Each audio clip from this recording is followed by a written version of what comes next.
That brings me to part two of the three parts of my remarks.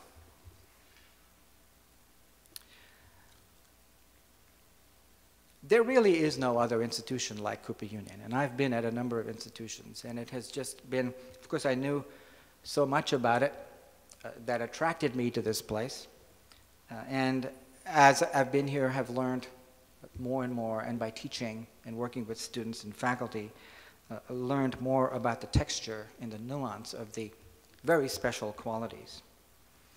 Among them, an unparalleled commitment to their work. And I don't mean to necessarily demean partying and Division I athletics and so on, but I think that Cooper Union students have a kind of commitment that makes it unnecessary for them to have all of these other, in many cases, very expensive aspects of their lives sort of provided for by the institution. If I'm in working at night or coming in on a weekend or a weekend night, there are students and there's a student community, but the community of students is centered around their creative work, which is extraordinary. The conversations in the hallways, the conversations in the elevator are about their creative work.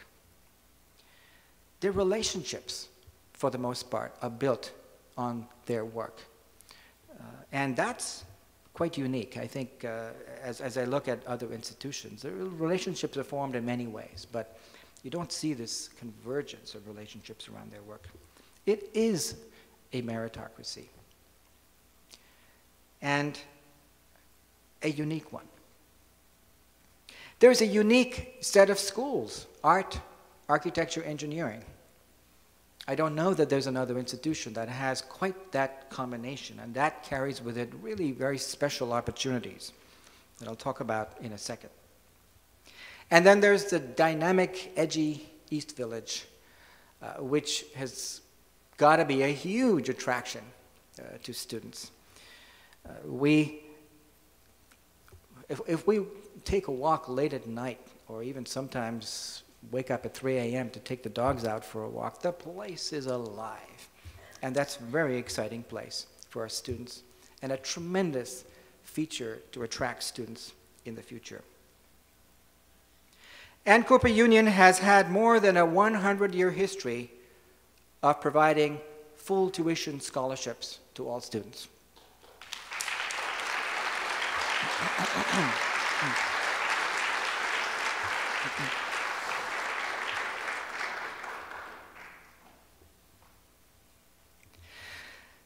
Now, when I talked about the commitment that students have to their work, often it's just within a school. You'll see the art students working on a project, the architecture students working on a project, the engineering students working on a project, and that's fabulous. But you also see some collaborative projects, and there's where I think we can take that way to the next level as a way to leverage this unique mix of schools. So Toby Cumberbatch just told me the other day about actually a serendipitous, partially planned and partially serendipitous coming together of students and faculty from the three schools. So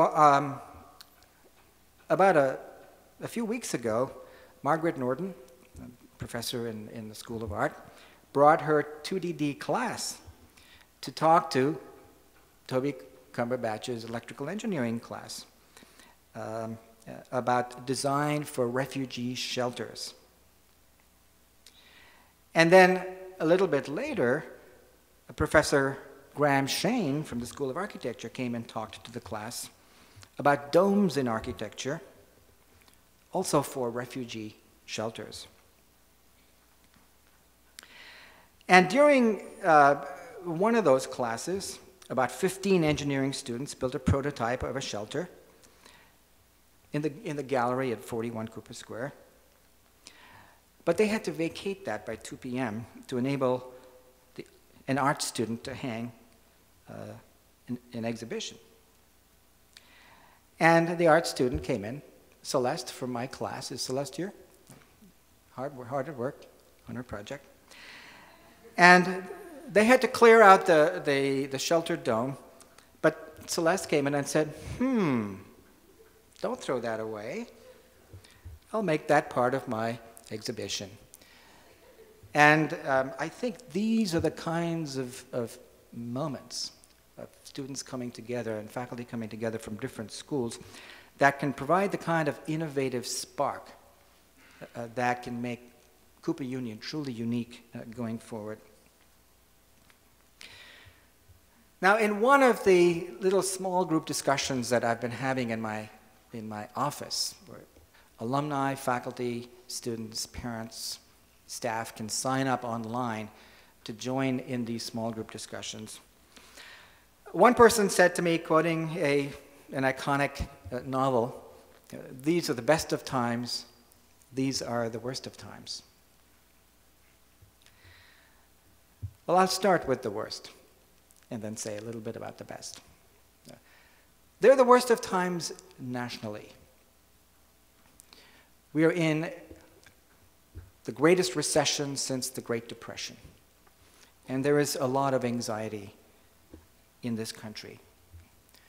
There are huge budget deficits in the federal government.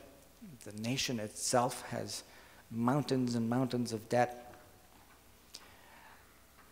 Our tax structure, and here I'm offering a personal opinion, is skewed.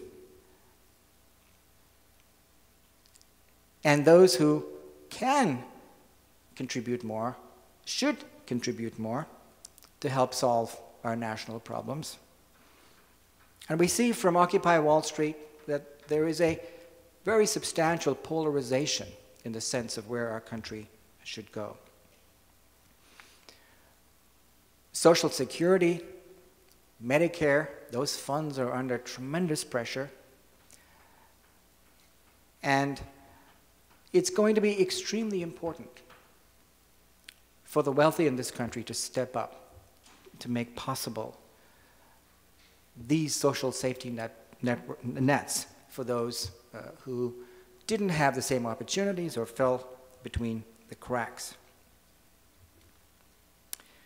And there's also the tone of the discussion at the national level, which has made it very difficult for the nation to move forward constructively. And then there is a demographic, national demographic, that affects all institutions, including Cooper Union, which is the baby boom generation, which is moving inexorably towards, my apologies to the baby boomers, towards having greater needs in healthcare, having greater needs in supporting themselves as they retire and as they live long lives following retirement. This is going to be an extraordinary challenge for our nation in the next decades as this demographic peak moves into age groups that will need more and more health care. That also will be happening at Cooper Union. Even as we talk about some of our immediate budget challenges, we have to be mindful of future challenges. As our own members of our own community, our own employees, faculty and staff, who also represent the same demographic move through and retire, there are going to be huge liabilities. By liability, I just mean it in the financial sense. I'm not for the institution in terms of covering commitments made to post-retirement medical benefits, as well as the expenses associated with providing the high-level care that we should. Now, I believe that this country should make an extraordinary commitment, an almost Marshall Plan style commitment to education. If we had put, and even now if this nation were to put a fraction of what has been spent on war, on other things that gobble up massive amounts of money, but that don't help and empower real people. If we could put a fraction of that, and if we do that now, put it towards pre-K education, towards K through 12 education, and towards higher education, as well as upgrading the job skills of those who are unemployed, we would be preparing the groundwork for an extraordinary future in this country. And Cooper Union and other institutions would also benefit from those investments. So that's my political view, but I do think that the nation is on the wrong track in not seeing education as the key investment, because it's an investment in people. It's the most important leveler in the sense of giving a leg up to those who happen to be born in unfortunate circumstances, and enabling people to keep up with their job skills. At the moment, I don't see that happening. I don't see that happening in Washington. I don't see that happening at the state level as well. New York State government has slashed higher education budgets. Of course, the state cannot print money, the federal government can, and the state also has to do those things. So we have a very, very significant set of challenges as a nation, which are mirrored in many ways at Cooper Union. And I feel very strongly that we need to develop a sustainable financial model that enables our institution to be vibrant now and forever.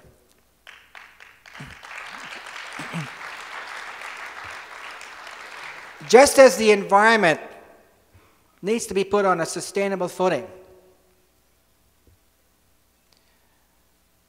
just as our federal budget needs to be put on a sustainable footing, so too should Cooper Union's budget. And as I have sought to learn about the history of Cooper Union, there has not been a sustainable budget or financial model for at least 40 years, probably going back further. If some of you want to ask questions about that, I'd be delighted to talk about some of the history that I've learned about that goes back to 1971, to 1969-70, and referred back even earlier. The challenge now, though, is that there are no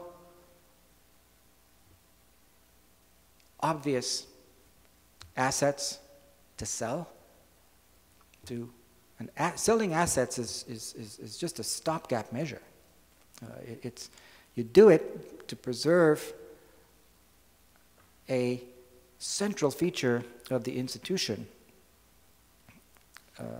free tuition scholarships for all, and it was done for that reason. But there aren't obvious assets to sell. There might be some less obvious ones that we can leverage, and those ideas are coming forward, and I want us to explore them. And the stock markets, which have bailed out the institution for many years throughout the 90s and the 2000s and even earlier, are not performing in that way. In fact, many experts aren't even sure that the usual 5% that one draws from an endowment in a sustainable financial model will be available. Because that assumes that the markets perform at 8%, and there's, say, a 3% inflation rate, that's 5%. So even that may not be available to draw from. So there is a very, very serious challenge. Now, to quantify that challenge, the